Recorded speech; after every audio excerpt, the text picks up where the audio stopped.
Forget what you think you know about empathy. It's not just being kind, it's not just feeling what they feel. Your brain runs different circuits depending on whether you're feeling with somebody or just understanding them. And if you've got trauma in your history, empathy can show up late or loud or both.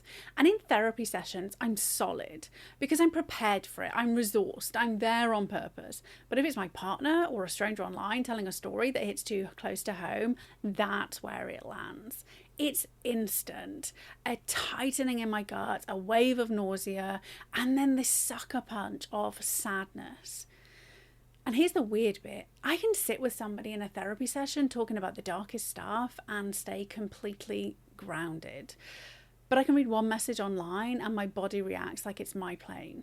So what's going on? Well, when people say things like, I feel your pain, sometimes they mean emotional resonance, and sometimes they mean cognitive understanding, and those are not the same thing.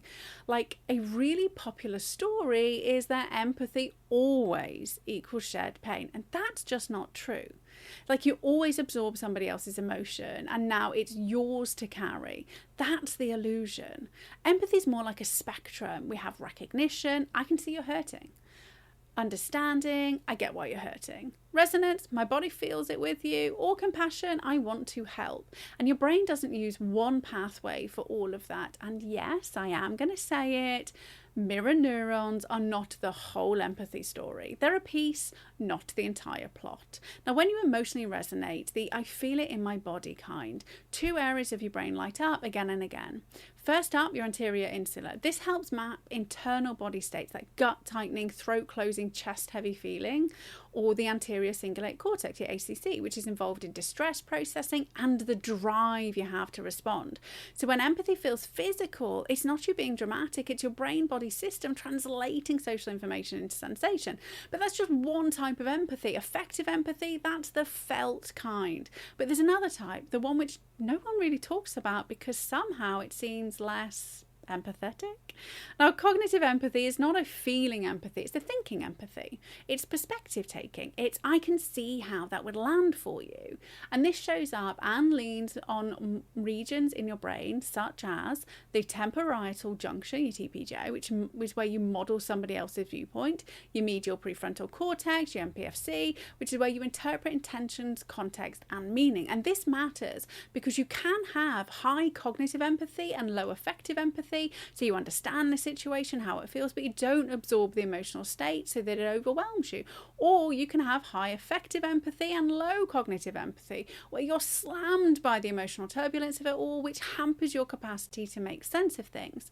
And I see this split all the time. And what's really interesting in my therapy practice, which is roughly 50-50 split of men and women, there's a clear divide between the two types. And the majority of women fall into affective empathy when they hear something emotionally traumatic, feeling everything. Most of the men engage their brain and loop into cognitive empathy, accepting the problem, understanding how it might feel, and then really quickly moving into action.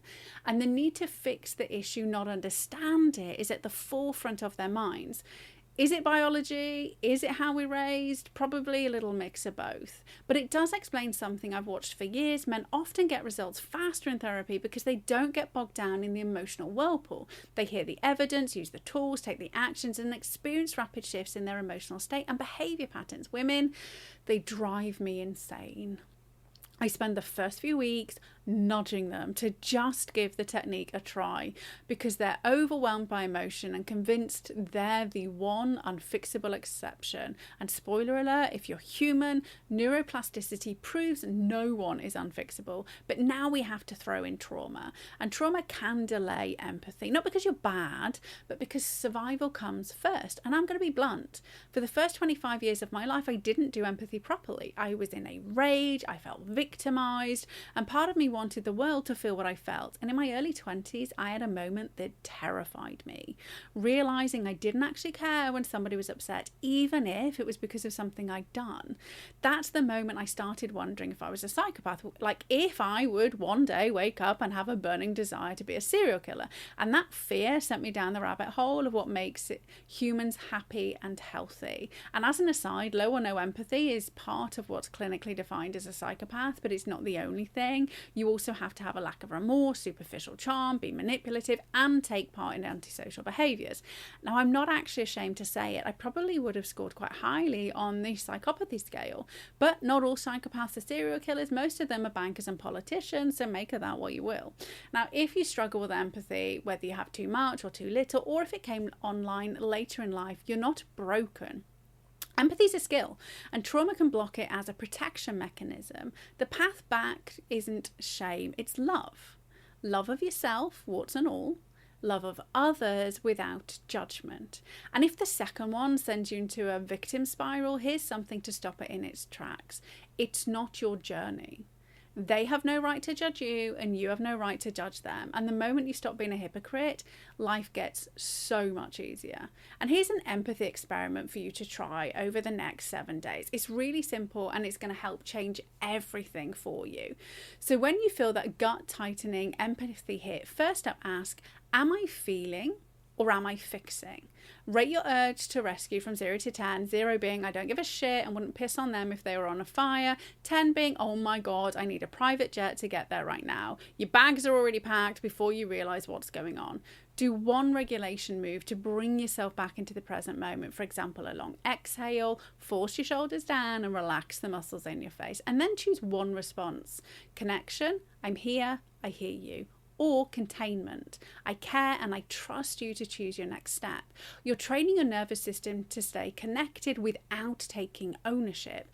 And here's how you can keep empathy without burning it out. 5 really simple steps. Step number 1, decide your role. For example, my role is not to lecture, push or cajole. My role is to open the door, show the path and let you choose your own future. Step number 2, separate resonance from responsibility. Feeling it doesn't mean carrying it, not ever. Step number 3, regulate before you respond. Like if your body's flooded, your empathy turns into panic, shutdown or rescuing. Step number 4, use love, not control. Love isn't conditions, love is presence. Step number 5, ground fast after heavy contact. After intense sessions, I hug the dogs. A quick, fast, effective nervous system reset. And then I'm back in my own life.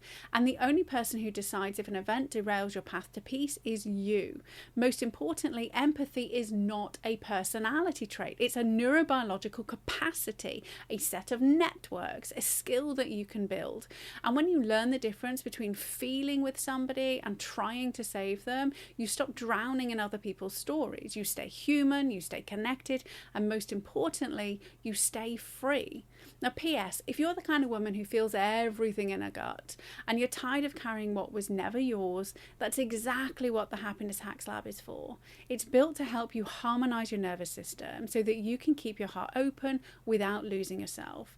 Start with the free Happiness Hacks archetype test and you'll get a first clear next step for your system. The link's in the description below.